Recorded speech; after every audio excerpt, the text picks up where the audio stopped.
ရင်အောင်မင်းတရားကြီးနဲ့အယုဒ္ဓယကြာဆုံးကန်အယုဒ္ဓယဘုရင်မဟာချက်ကပတ်ဟာစစ်နိုင်လိုက်တယ်လို့ထင်ပြီးတော့ပျော်ရွှင်နေခဲ့ပါတယ်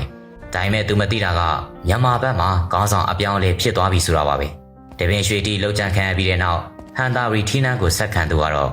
သူ့ရဲ့ရောက်ဖတော့ဘုရင်အောင်ကြော်တင်တော်ရထားပဲဖြစ်ပါတယ်ထိုင်းနိုင်ငံရဲ့ရာဇဝဲမှာတော့သူ့ကိုဘုရင်အောင်လို့ပဲခေါ်ပြီးတော့အရက်10မျက်နှာကိုအောင်နိုင်သူလို့အတိတ်ပဲရတဲ့ဝဲတူးနဲ့လေးစားသမှုပြုကြပါတယ်ဘုရင်အောင်ဟာတပင်ရွှေတီတက်ပို့ပြီးတော့ပြတ်သားပါတယ်ပို့ပြီးတော့လေဖြူဟာကျွမ်းကျင်ပါတယ်သူဟာ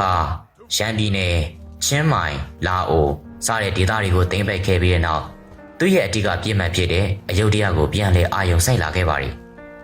1963ခုနှစ်မှာတော့စစ်ပွဲရဲ့အကြောင်းပြချက်တစ်ခုပေါ်လာခဲ့ပါတယ်အယုဒ္ဓယမှာစင်ပြူတော်9စီးရှိတယ်ဆိုတဲ့သတင်းပါပဲရှေးကအယူအဆအရ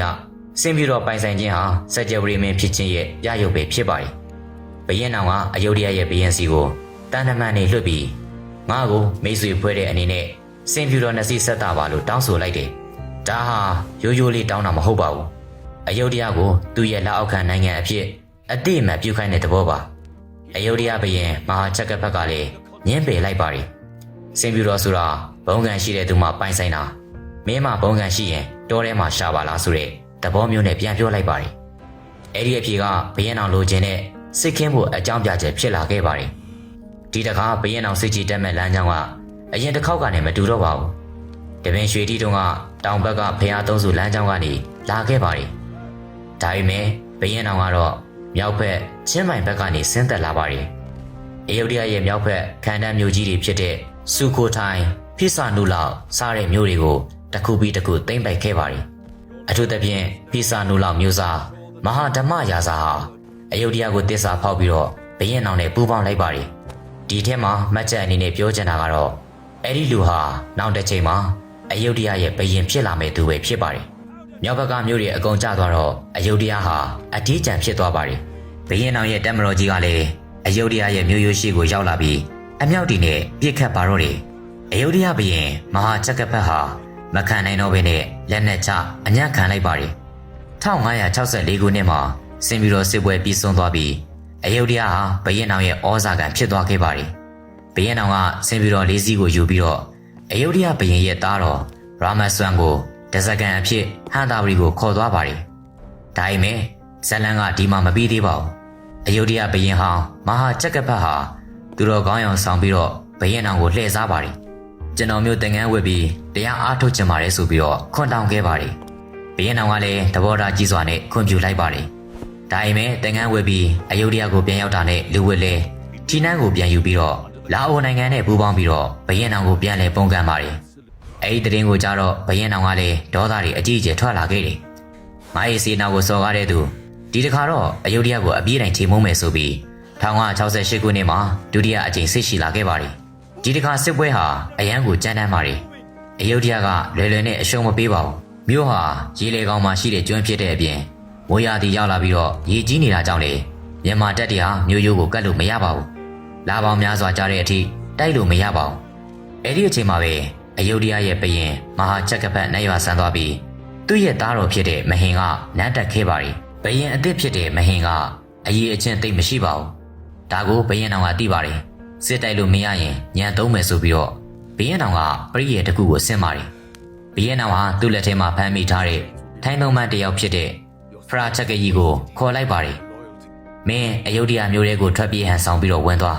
ပြီးရင်မြို့တကားကိုဖွင့်ပေးမင်းအောင်မြင်ရင်ငါစုကြည့်ပေးမယ်မအောင်မြင်ရင်တော့မင်းကိုတတ်မယ်လို့အမိန့်ပေးလိုက်တယ်ဖရာချက်ကကြီးကလည်းတေးမကြောက်တဲ့အတွက်လက်ခံလိုက်ပါတယ်ဖရာချက်ကကြီးဟာညဘက်မှာဟာတာဝရီစစ်တပ်ကနေထွက်ပြေးလွတ်မြောက်လာတဲ့ပုံစံနဲ့အယုဒ္ဓယမြို့ထဲကိုဝင်သွားပါတယ်အယုဒ္ဓယဘုရင်မဟင်ကလည်းသူ့ကိုယုံကြည်ပြီးတော့စစ်သူကြီးယာတုပေးလိုက်တယ်ဒါဟာအယုဒ္ဓယရဲ့အကြီးမားဆုံးအမှားပါပဲဖရာချက်ကကြီးဟ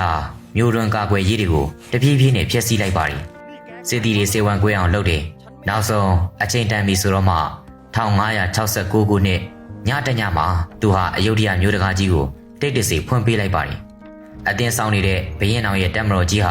မြို့ထဲကိုရေလိုအဟုန်နဲ့ဝင်ရောက်စီးနှင်းပါတယ်။နှစ်ပေါင်း200ကျော်တက်တန်းရှိပြီဖြစ်တဲ့အယုဒ္ဓယမြို့တော်ကြီးဟာပထမဆုံးအကြိမ်အဖြစ်မြန်မာဘုရင်အောင်ရဲ့လက်အောက်ကိုလုံးဝကျရောက်သွားခဲ့ပါတယ်။ ဘရင်တော်ဟာမြို့ကိုမိရှို့ဖျက်ဆီးခြင်းမလုပ်ပါဘူး1968ခုနှစ်ကလိုဖျက်ဆီးတာမဟုတ်ပါဘူးဒါပေမဲ့အယုဒ္ဓယရဲ့စီစဉ်ဥစ္စာတွေပညာရှင်တွေ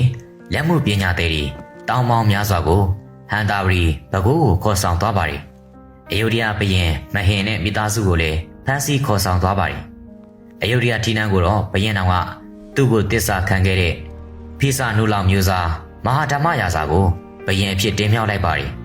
အယုဒ္ဓယဟာလွတ်လပ်တဲ့နိုင်ငံမဟုတ်တော့ဘဲနဲ့ဟန်တာဝရီရဲ့လက်အောက်ခံနေမြေအဖြစ်သွားခဲ့ပါတယ်အဲဒီနေရာမှာအရေးကြီးဆုံးအချက်တစ်ချက်ကျန်ပါသေးတယ်ဘရင်တော်ဟာအယုဒ္ဓယဘရင်တည်းရဲ့သားတော်တစ်ပါးကိုတစားကန်အနေနဲ့ဟန်တာဝရီကိုခေါ်သွားခဲ့ပါတယ်အဲဒီကလေးငယ်လေးရဲ့နာမည်ကတော့နရေးဆွမ်လို့ခေါ်ပါတယ်သူ့ကိုမင်းသားနဲ့လို့လည်းခေါ်ကြပါတယ်အဲဒီ9နှစ်အရွယ်မင်းသားလေးဟာဟန်တာဝရီနန်းတော်မှာဘရင်တော်ရဲ့ပြုစုပြောထောင်မှုအောက်မှာကြီးပြင်းခဲ့ပါတယ်သူဟာမြန်မာစစ်ပညာမြန်မာတိုင်းပညာနဲ့ဘရင်တော်ရဲ့စီးရေးဗျူဟာတွေကိုတင်ယူခွင့်ရခဲ့ပါတယ်နောက်15နှစ်ကြာတဲ့အခါမှာတော့အဲဒီမင်းသားလေးကပဲမြန်မာနိုင်ငံအတွက်အကြီးမားဆုံးပြန်ဖက်ဖြစ်လာပါလိမ့်မယ်အယုဒ္ဓယရဲ့လွတ်လပ်ရေးကိုပြန်ယူပေးမဲ့သူရဲကောင်ထိုင်းလူမျိုးတွေမဟာယာဇာလို့သတ်မှတ်ထားတဲ့နရေးဆွမ်မင်းသားရဲ့အကြောင်းကိုတော့နောက်လာမယ့်အပိုင်းကားမှာစိတ်လှုပ်ရှားပွဲတင်ဆက်ပေးသွားမှာပဲဖြစ်ပါတယ်ဒါကြောင့်မလို့ကျွန်တော်တို့ရဲ့ပရိသတ်များအားလုံးကလည်းစောင့်မျှော်နားဆင်ပေးပါအောင်ခင်ဗျာ